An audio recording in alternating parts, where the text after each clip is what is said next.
Good afternoon, folks, and thank you very much for being here at Business Relationships Matter Network. And I'm delighted to have Dr. Christiane Williams of Arts Media Consultants with us today. I've known Chris for 2 or 3 years, all up through networking. We haven't ever met in person. Not face to face. No. So, but it's great to see you here again. And his business encompasses a variety of communications, but it's all around video and camera.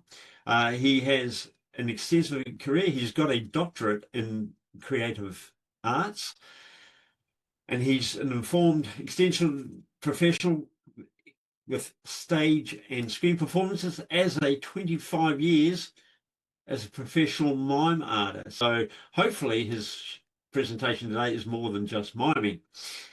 He's trademarked 2 concepts, the stylized version of you and the mastery program.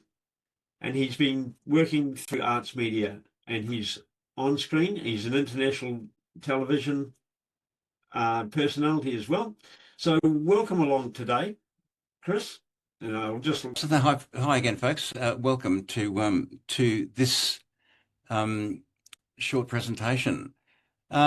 It's about taking command of the digital space, about taking command of digital communication, which means video. So I thought I'd start with a short video. Hi, my name is Dr. Chris Williams, and I've been coaching in corporate communication for more than 20 years.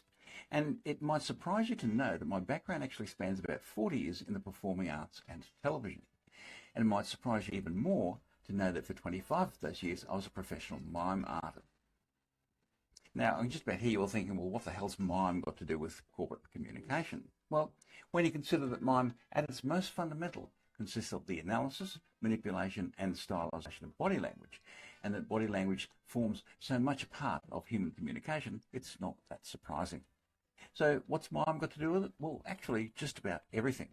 It's all about you making an impact. It is indeed all about you making an impact. And in fact, it's all about you making an impact using video, because 85% or more than 85% of all online communication these days is via video. So yes, it's all about you, but it's increasingly all about you on camera. Trouble is, for many of us, we hate talking to camera. And if you do, welcome to the human race. As one of my clients beautifully put it, if there's anything worse than listening to yourself, it's watching yourself. Unfortunately, though, we no longer have a choice. Why? Because if you're going to use video, you've got to make it work for you. You've got to make it work for you, not against you, and you've got to make it work for you and your business. It's not just to carry out information. It is, in fact, the creator of perceptions, and it's all about perception, particularly on screen. Trouble is, there are 500 hours of video uploaded to YouTube every minute. That's not a typo. Every minute, 500 hours of video are uploaded to YouTube. So you've got to find a way with your videos of cutting through that tsunami of visual information. And you don't have a lot of time to do that. In my view, you've got about 3 seconds before you are one click from oblivion. Fortunately, though, all you need to do to create these videos, credible business videos, is the smartphone in your pocket. It's got everything you need, and you, if you want to add a couple of accessories like a lapel microphone, a tripod, and a bit of basic editing software, you can take your business and your best business ideas to the world via your phone and the internet. And someone who knows a lot more about cameras and filmmaking than I do is this bloke here, Sam Mendes, who directed Skyfall in 1917 and a few other fairly brilliant movies, who says of these cameras that they're very, very good. So everyone can make film, but not everyone can tell a story. And that's the difference. So what's your story? What's your business story? We're about to find out, because what I'd like you to do is to shoot a selfie video that goes for 15 seconds. So take your phone out. Goes for 15 seconds about your business or the service that you provide, and you've got 1 minute to shoot it. So you've got a 1 minute shooting time for a 15-second video. That's a 4:1 shooting ratio. That's reasonably generous, and your time starts now. Who went vertical and who went horizontal? We'll talk a bit about that a bit more in a moment. Did you have enough lighting? Can the camera see? If the camera can't see you, your audience can't see you. So make sure you've got enough light, you're not a silhouette. Did you look at the lens or did you look at the screen? If in playback the eyes looking back at you aren't actually looking at you, that means you're looking at the screen, not the lens, when you shot your video. So find that almost invisible dot on your device and speak to that rather than the screen.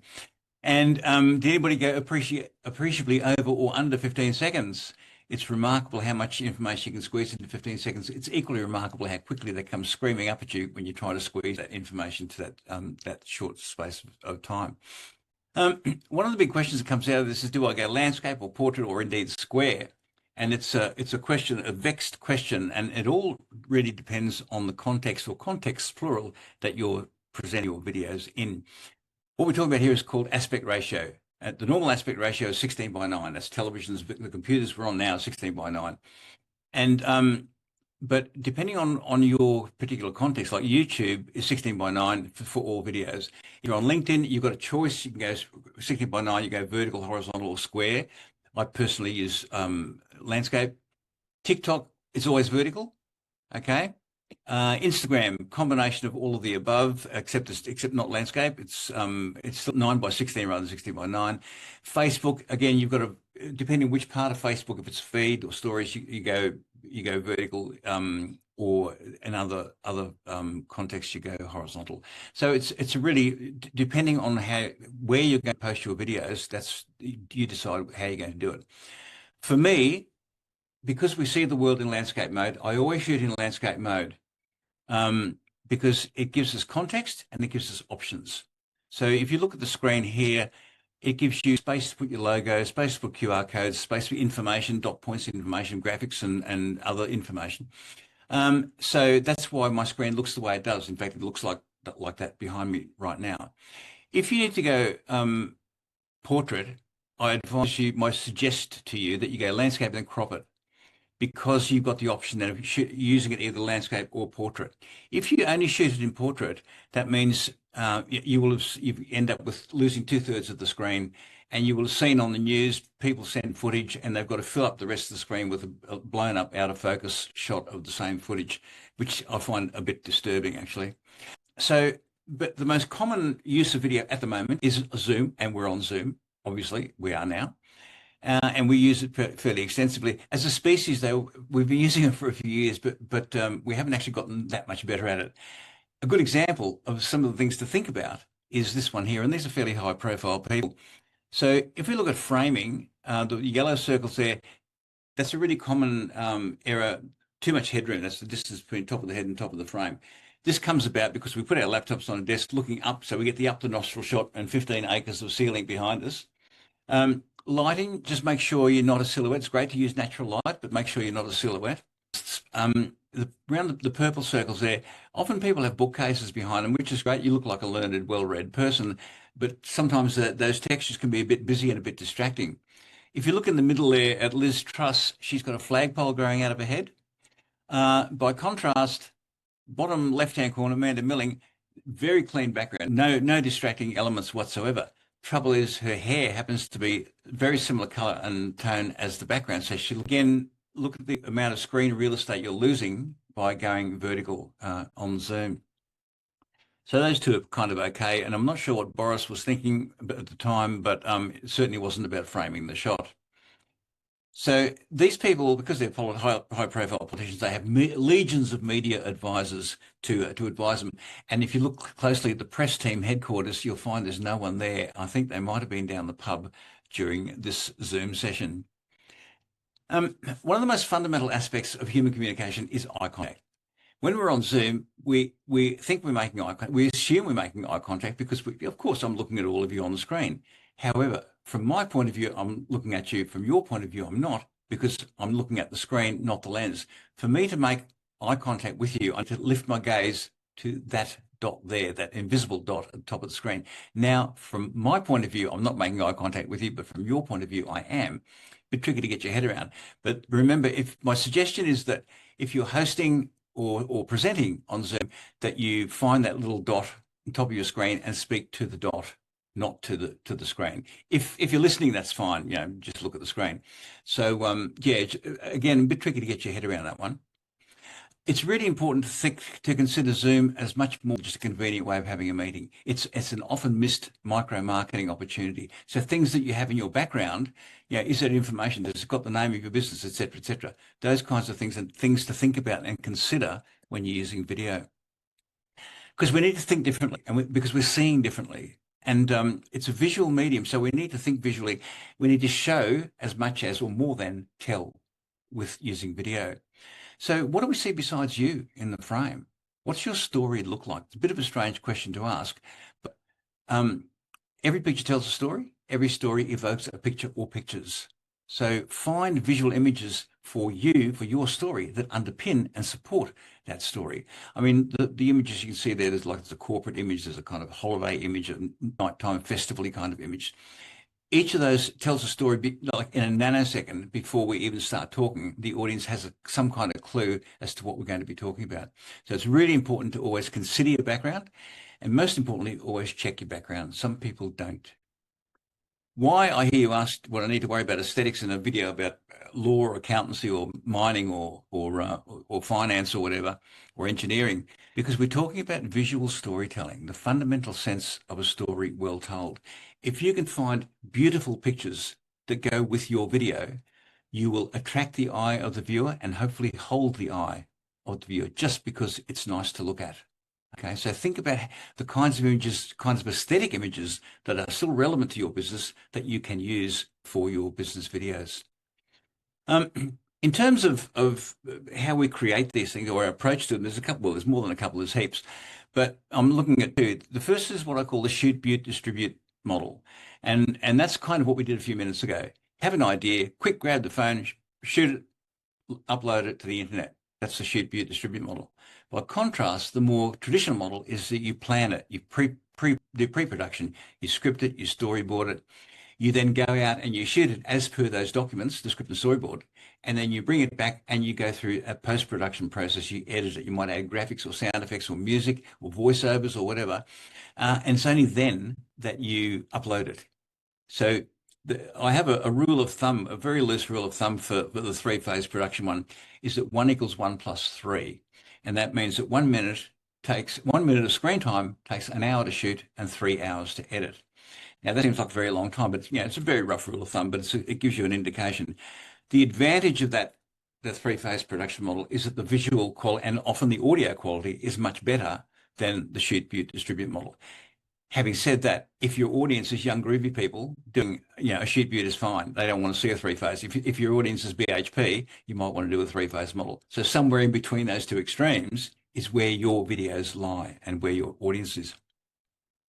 So putting all of that together and taking command of the digital space video, you need to think like a producer. Who's the audience? What's the budget? That's always a producer's question. You need to think like a director. How can I succinctly convey this message? And am I going to use a studio or a location? Think like a designer. What's the feel? What's the mood of the shot? What do I need to do about lighting? Do I need to dress a set? You need to think like an editor. What's the rhythm and pace? If it's quick and wacky, that's great. But you need to make sure that it's right for your audience. If your business is funerals, you don't do fast cutting. Okay. And finally, you need to think like a presenter. Who's my audience and how can I best relate to that audience in a personal and personable way? Can I remember my script? Do I need to use an audio cue? All those kinds of things. You do a walk and talk. What kind of props or costume do I need? Okay. Think you need to cover all of those roles. It's not just about being a presenter. Ultimately, that's the final role, but you need to think like all those other roles as well. So then once you've got all those things together, it's lights, action. So it's all about you making an impact. That's what I said right at the start. In fact, it's all about you and your credibility and your reputation making a global impact because you can reach the rest of the world. And it's about building your brand, your stature, your leadership, your sense of leadership and your authority using video. Okay. If you do it really well, it doesn't have to cost you the earth. If you do it well, you can enhance your professional reputation globally. So as I said right at the start, if you're going to use video, you need to make it work for you. You need to make it work for you, not against you. And you need to make it work for you, the unique individual that you are and that your business is. To do that, you need to get comfortable, you need to get confident, and you need to get credible on camera. And I like to finish these presentations with a bit of a light-hearted approach. So I'm going to run a very short video. Here it is. Do you feel like you come across as a complete dick on Zoom and other video conferencing platforms? I know I do. But you don't have to, because this quick, intensive online micro course will help you. It's called How to Not Come Across as a Complete Dick on Zoom and other video conferencing platforms. So the short, intensive online micro course will transform how you cross in any video conferencing context. So contact me and never come across like a complete dick on video again. Unless, of course, you want to. Unless, of course, you want to. Sometimes we want to. So you might have noticed I've built in lots of mistakes that people make in that short video. So my segue into the Q&A is any light bulb moments for you or your business in that presentation. Thanks very much for listening. Thank you very much, Chris. Absolutely excellent presentation. I love the way you put that together, and you've made me question a whole lot of things. So thank you for taking the time to come along to Business Relationships Matter today. I'm going to just turn off the recording, and then we'll get to the Q&A. If you could stop sharing your screen.